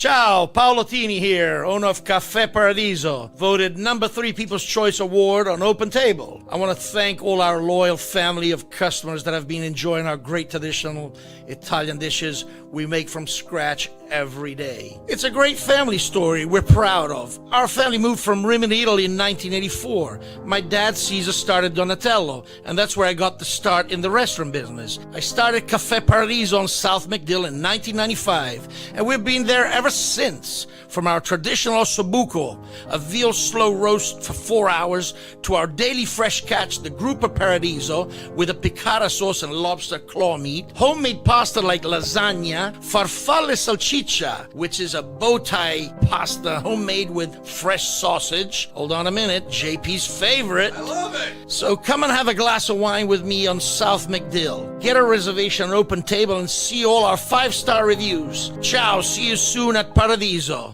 Let's go. Right now, back to the show on FanStream Sports. All right, welcome back to the JP Peterson Show here on this Canada-USA rematch Thursday. Where are you guys watching the game tonight? What are you wearing? No, put it in the comments. We'll get to the comments here in just a little bit. We are brought to you by the Gold and Diamond Source. Amethyst is the first stone of February. So go check out all the cool amethyst pieces that they have at the Gold and Diamond Source. They have a new men's area with baller watches and all kinds of cool stuff for you guys to buy. So check that as well. Men wear jewelry too. It's all at the Gold and Diamond Source. 3800 Overton Road, always online at thegoldendiamondsource.com. All right. I'll get to some of the comments here, Timmy. Yes, as I'm producing on the air put here. this up as well. Jim says it's unfortunate while you are making the great case for Rays to be sold, at the same time WDAE and TBT saying the market is the issue. So sad fans don't hear the truth from local media. The market is not the issue. No, never was. I'm so tired of these arguments that hold no water. The market is not the issue. Stu, is the ownership. I mean, Namoli was terrible. The idea of having a stadium in St. Petersburg, we can, it sounds old and tired, but it's the most important thing. Location. Yep. We stopped talking about it because we talked about it so much. Because here's another one. B says, so no chance the Rays owner takes the ready-made St. Pete deal. I guess there's a chance, B, but everybody knows Major League Baseball knows more than anybody. It's not the place for the stadium. And that's why I said, Stu was never going to build that stadium. If it wasn't the hurricane, it was going to be something else where he tried to get out of building the stadium. That's why they did the deals separately, the redevelopment deal and the stadium deal in terms of the financing. So I don't believe he was ever going to build there. So all this other stuff is a bunch of BS. He was always just going to try to get the redevelopment rights and then move the team, sell the team, and go somewhere else. And that's else is Tampa. That's where Major League Baseball wants it. So, and I think one of the reasons the new owner wouldn't build there is because you're going to lose money. It's the same location, same issues that you've always had. You can't get in, can't get out. There's only one highway. It's terrible. At least in downtown Tampa, there's a lot of different highways that feed into downtown Tampa. We've seen that it handles the traffic for the Lightning games, which is 20,000 people. So we know it's not terrible. We do it all the time. There's always going to be traffic, folks. That's we live in Florida now. So, but it's, people get in and out of Lightning games. It's not a problem. So, that's the problem. No, St. Pete is not the place for a baseball stadium for midweek games. It just doesn't work. What else we got here? B says, St. Pete City Council member Copley Gertis said the deal could transfer to new owner. I think he let it slip. Yeah, I don't think that would be a problem at all. But again, it's financially it's a good deal for whoever would take it up front. Up front, it's a good deal. Right. But over time, you're still going to have an empty stadium. So you want to be, and you're not going to sell premium seating because all of the businesses are headquartered, or most of them are headquartered on the Tampa side, and they can't give away their box tickets during the week. They used to do that when the Rays were first here, and then they found out that nobody's. So it's a waste of money. And of course, the ownership was hard to deal with. The Trop those luxury boxes at the Trop are awful. It's just not worth the money. So you build it in Tampa, it's worth the money. And so over 30 years, you're going to make more money, and you're going to have more fans, more revenue, and you're tapping into Orlando and all the development that's going on east of Tampa. Because got news for you, there's no development west of St. Petersburg. It's called the Gulf of America now. It is. It's got a new name. It's got a new name. So the Gulf of America, I'm going to build on top of the Gulf of America. There's no more room to build in St. Pete. So unless you live in Dubai, you can't build on top of water. That seems to be what they do over there. They just build stuff on top of their water. Rick with the comment of the day. Todd Bowles says he wasn't going to watch the hockey game tonight. He's going to bed. I mean, that seems about right. I thought this was Rick's comment of the day. I'm surprised Tim didn't ask Bradley about one of his pets dying. Are you sure you're Canadian? Maybe he showed his true colors. Now, look, it's 40 years after the self goal, okay? Brian's over it now. Of all the things you could have asked him. Of all the things you could have asked him. Hey, remember the own goal when you're playing for Team Canada? Look, he laughed about it, all right? I know it's something he's talked about in the past, all right? He's fine with it. It's not like it was yesterday. It was, and if you've seen the video, it's actually really funny. It's kind of funny because, again, he was disoriented by the huge ice sheet he was on. And it's just a funny moment in his career. If I'd have known about one of Brian Bradley's pets died, I probably would have asked him about it too. All right? So there you go. We are never going to let you live this one down. I love it. I welcome it, man. You know me. I always ask the hard questions. I don't pull punches. Even with Brian Engblom, one of my heroes. Thanks for coming on and taking the time. By the way, remember when you had an own goal? He loved it. He loved the question. What is wrong with you? I'm still invited to dinner. I'm going to text him after the show. Hey, can I still come over? Mike H says, back in the 2007 World Series, you could literally walk up to the Trop at game time and scalp a ticket behind home plate for $75. It was 2008, Mike, and I remember tickets were tough. That was a tough ticket. I think I paid like $200 a ticket to for me and my kids to go to the World Series in 08, and we sat in the upper deck, which, by the way, is not a bad seat from a viewpoint of Tropicana Field. It's still a crappy stadium, don't get me wrong. Yeah. James says, I'm sure MLB hoping Rays do not make playoffs so they don't have to deal with the stadium issue. Yeah. We just solved that for you, bro. We solved that for you. Yeah. And somebody else said, it's a minor league stadium. I got news for you. Legends Field, now called Steinbrenner Field, is anything but a minor league stadium. I want people to stop calling it a minor league. It is the Yankees' spring home is what it is. Right. It has a clubhouse that is just rebuilt and is 10 times better than the Tropicana Field clubhouse. The players are going to go bananas over their new clubhouse. The accoutrement, the batting cages underneath Tropicana Field are trash. The whole thing is trash, folks. This is all new stuff, pristine stuff. They have meeting rooms, glorious facilities at this field that blow away Tropicana Field. So, and they only have 12,000 seats, but they're charging double and in some cases triple they charged at Tropicana Field. So if you did 16,000 at say $50, let's say an average price of 16,000 people, an average price of $100 a ticket, and you have 12,000 people at an average price of $150 to $200 a ticket. I know I'm a Florida State guy, but even I can do the math on that. It's more money. It's more money. It's not less money. So every time you see it printed in the Times or it comes out of Stu's mouth or Matt or Brian that they're losing money in terms of ticket sales over there, that's a lie.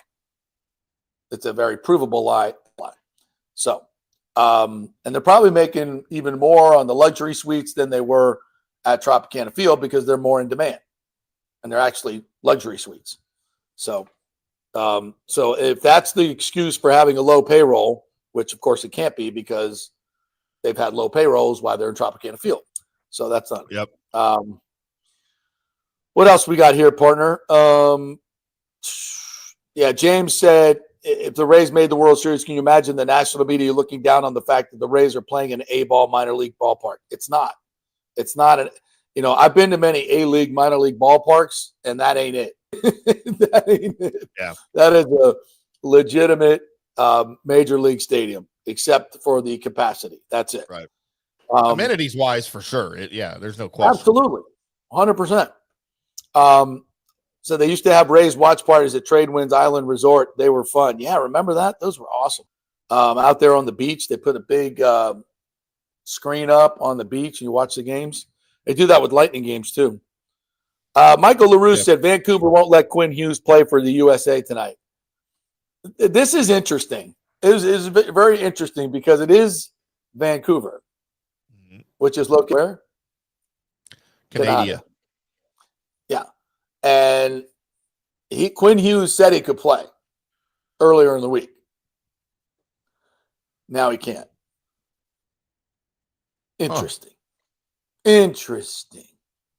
You think there's a little gamesmanship going on there with the Vancouver ownership, general manager? Yeah, that's BS. We don't know. We don't know how hurt he is. All we know is Mike Sullivan said on Tuesday, the USA coach, Quinn Hughes is coming. And then suddenly he's not. Not a small fact. Charlie McAvoy is out, who played a big role in the first game. And so Quinn Hughes would slot in as, last year's Norris Trophy winner, hell of a player. Tuesday he could play. Now he can't. And if it's a matter of how injured is he, then I get it. If they don't want him to play injured, I completely understand that. If they're just telling him not to play because they don't want him to get hurt, then that's BS.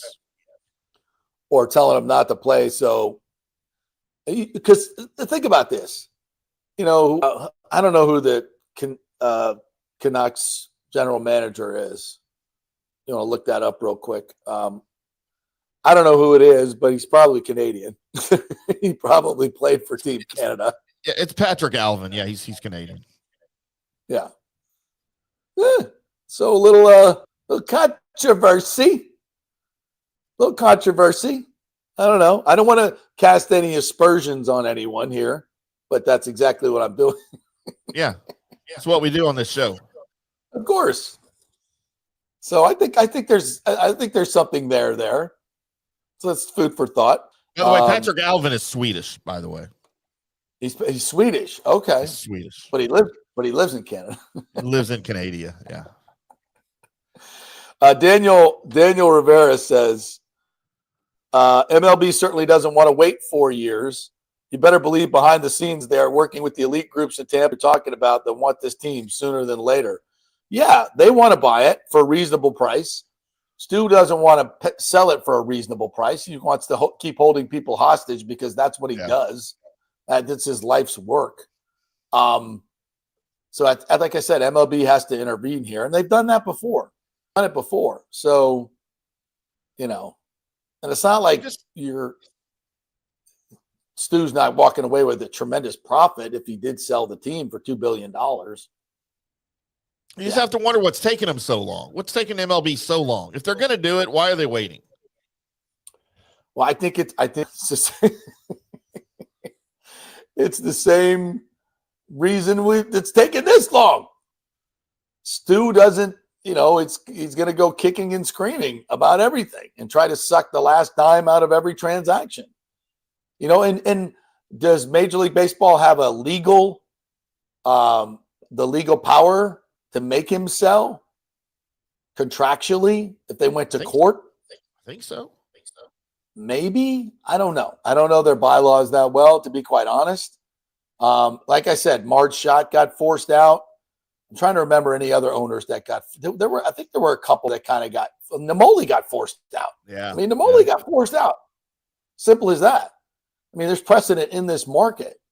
So, yeah, it can be done, but it's dirty business, and baseball is no stranger to dirty business. Don't get me wrong. But again, it's probably hard. They don't want to get public. There's got to be some willingness on Stu's part to just kind of go away. And he's not that kind of guy. And can you imagine, like, the owners have said this many times. We need to get the stadium situation in Oakland and Tampa Bay figured out and done before we expand, right? So now the owners all know that this is not St. Pete, Hillsborough's fault. It's Stu's fault. He's been the impediment. Now they know it unequivocally. That's clear. If you're not taking this deal, then there's no deal that you'll ever, right? If you're not going to do that. So now they know that. Imagine them hearing, oh, we've got 4 or 5 years to figure this out. Imagine the other owners hearing this. Go, what? Wait, what? Yeah. What? No, you don't. We're tired of waiting to expand. I want my expansion fee that's going to come to every one of these owners, which it would probably going to be at least $200 million each for two expansion teams. Yeah, that's nice. Nice little profit. So, but we're going to have to wait on Stu. We're going to have to wait on what's going. Even though they had a wonderful opportunity here to take the deal, still not doing it. All right, what else we got? James wants to know when Rick's due at the Improv. Y'all have an Improv in Tampa or St. Pete? Yeah, we do. Here's an interesting question. He will not play either national anthem. Instead, they will play "Lift Every Voice." Oh, Lord, that sounds like some ESPN would do. Well, they didn't. They're known for covering up national anthems. We know this.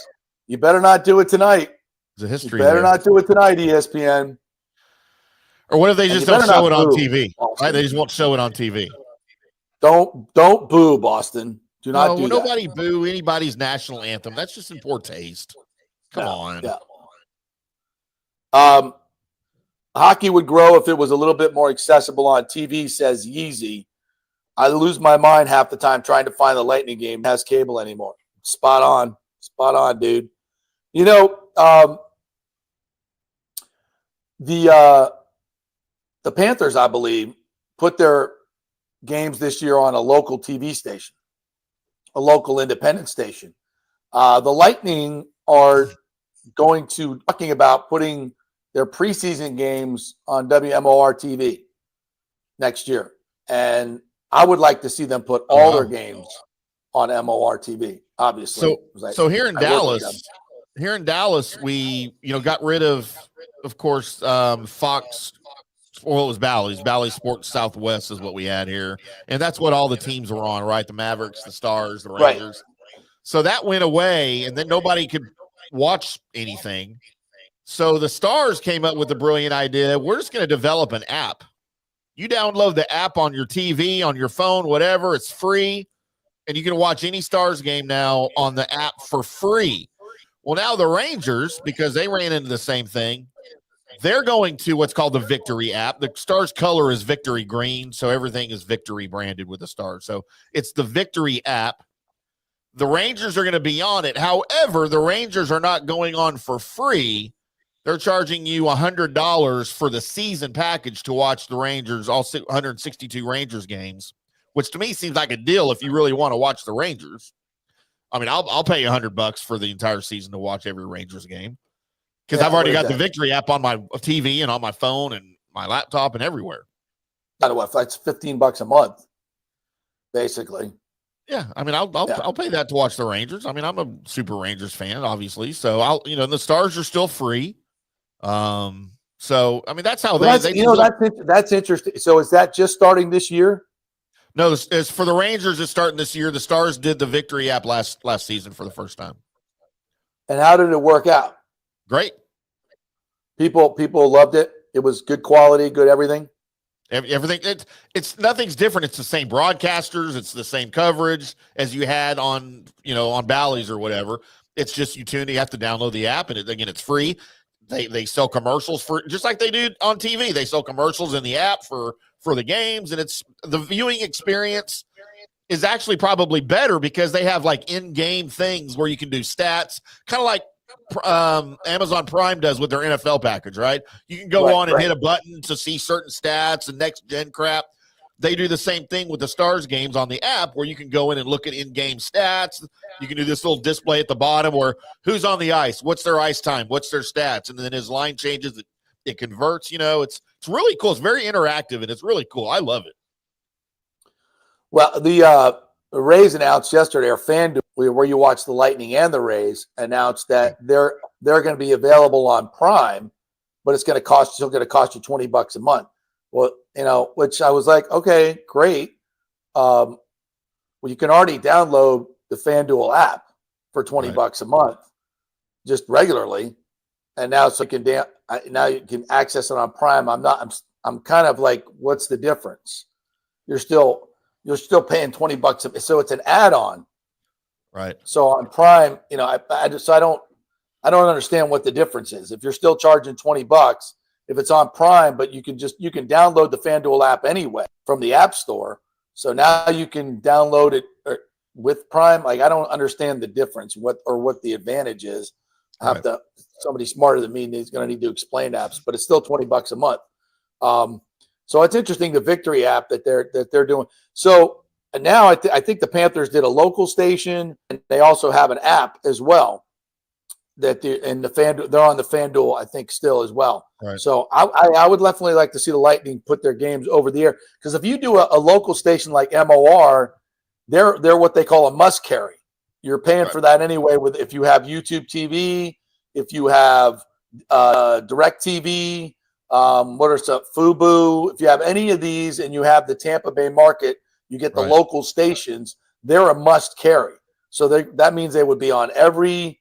Whatever, if you cut the cord and you were streaming, you're on every one of those, and you could also get it if you had rabbit ears, the HD rabbit ears, you could get it for free that way, and it comes on every local station. So that would be a great way, and then people never have to search for your games anymore. They're always in the same spot, which I think would definitely be, because Lightning and the Rays are both losing a lot of viewership because a lot of people can't get the games anymore. That's bad. Really Wouldn't it be amazing if we had one place to go for all of the streaming services that were combined into one little situation, and then you never had to? Oh wait, we had that. It was called cable. Yeah, but we're also paying for 200 stations we never watch. I mean, if you're there, man. I know it was great, but it was also really expensive and a waste. And now, of course, everybody jacked up their fees as well. And what happened with these regional sports network is they were all bidding. The bidding rights got ridiculous. The rights to these teams their bidding was so crazy, and they'd win the bid, but then they're like, oh shiz, now we got to go sell enough commercials, and they couldn't make enough money, so they were paying too much for the rights, and that's what happened. And everybody started cutting the cord, and now we get what we get. Now we can't watch this goddamn game. It's terrible. Mike H says, have you ever been to the Blue Jay spring training stadium in, what is it, Dunedin? I don't know how to say that word. Dunedin. I went there last year. It was nice. Yeah, but that stadium's tiny. That's only seats like 8,000 people, I think. Yeah, it's way too small. It's a great venue, though. Great venue, but hard to get in and out of. Great setting. But that's kind of way over on the other side of the bay, isn't it? Like over again, very hard to access. Very hard to access. He also says, Tim, have you been in the suites right behind home plate at Ranger Stadium? So I've never watched a game from the suites. I've been in all of the suites up there, but I usually sit in the press box, which is elevated up above the suite level, right behind home plate. So I mean, I've been to just about every place in that stadium. It's a great stadium. I just hate the roof. I mean, I love the air conditioning. I hate the roof. That's all. It's just a weird vibe. Yeah, I don't like inside baseball. I mean, I'll do it. B says Dunedin is basically in the Gulf. It is. It is. But it's a great little city. Great, beautiful little historic city. Their downtown is really, really cool. Big St. Patrick's Day deal there, too. Nathan says, I need to get on the Buccaneer fan cruise. Well, get me a ticket. Oh, yeah. Yeah, you could not pay me enough money to go on a cruise. I'm out. Cruises are great. Oh. Have you ever seen Titanic? I know what happens. I say cruises are great. I went on one last year where he sailed into an effing hurricane, literally. Gross. I'm out. So they have to refund everybody's money. Awful. Way to go, MSC. Hate you. All right, college football stuff we've been promising. Did we find out anything new yesterday? So the only real thing that came out of the meeting between the SEC and the Big Ten yesterday, and I'm sure there were multiple points of conversation here, but according to Ross Dellinger, who, of course, used to write for SI, now he's with Yahoo Sports, a senior college football writer for Yahoo Sports, he says the only thing that really came out of it was the two teams or the two leagues wanting to change the seedings.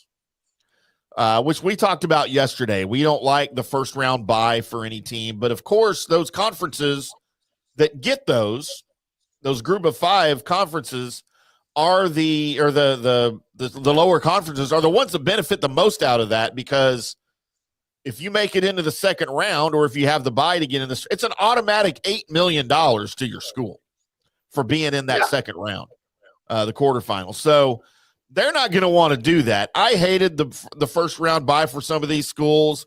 I hated more that they didn't reseed after each round. That's what I would like to see. I would like to see them reseed. However they manage the first round buys, or if you get rid of it, I still want to see you reseed, as I think you should do in every sport, in every postseason. Reseed in between the rounds so that you've always got the best team playing the worst team available, and because that's why you're rewarded with the number one seed. You should play the worst team, not just in the first round. It should go through the playoffs. Oh, I agree. 100%. 100%. I mean, they effed it up. We've been waiting for a larger playoff my entire life, and they screwed it up. And I think it just took away from the whole playoff, to be honest. When it was first, didn't get the matchups that we'd hoped to get, you know? It just didn't work out the way it was supposed to. So, whatever. Hopefully they're going to fix that, and that's fine. And do it for this year. Let's not we don't need 3 years to think about this. It was bad. Let's fix it. Fix it year one. And by the way, this is the last year of the ESPN TV deal for the college football playoff. Yeah. Yeah, but they own the next one. Oh, do they already? They own the new one. Yeah. Yeah. Okay. And Fox didn't get any of the games. That Right. I'm not exactly sure how that whole thing went down, but the fact that ESPN still owns it, the whole thing sure it was crooked. bugs me. Yeah, Right. yeah, exactly. It bugs me one way or the other. John Hill wants us to play the Herb Brooks iconic speech from Miracle. Will we get dinged for copyright on that if we do that? Oh, I don't know. I probably don't have time to. I can find it for tomorrow's show though, if you want. I don't know if it'll matter tomorrow, depending on what happens tonight. Do it's any good tomorrow. Yeah. Well, I'll tell you what. I'll find it on YouTube and retweet it. How's that? Yeah, John? we can do all that watch for it sure. together. Yeah, that'll be safe. All right, guys. I think that'll do it for us here today. We will be back tomorrow to recap all the shenanigans from tonight, or at least Timmy will. I'm TBA tomorrow, partner. I'm TBA. Yeah. So we'll see what happens tomorrow. We'll figure it out. It's Ashley's big birthday, so we gotta make sure she's taken care of first. That's the most important thing. So I will be in Atlanta. Keep Mama happy. I will join you for some portion of the show tomorrow. I could definitely make that because we gotta compare notes on what happens tonight. So yep. Enjoy the game, everybody. We will. If you missed anything, great interviews with Brian Engblom and Brian Bradley. Brian and I have a nice bet on it, and I think he wants to fight me on some game. So and when we show up at Amalie Arena, so we'll see how that goes down as well. Have a great night tonight. Enjoy the game. Go USA. Who you rooting for, Canada, our home and native land. All right, we'll see you. Have a great day, everybody.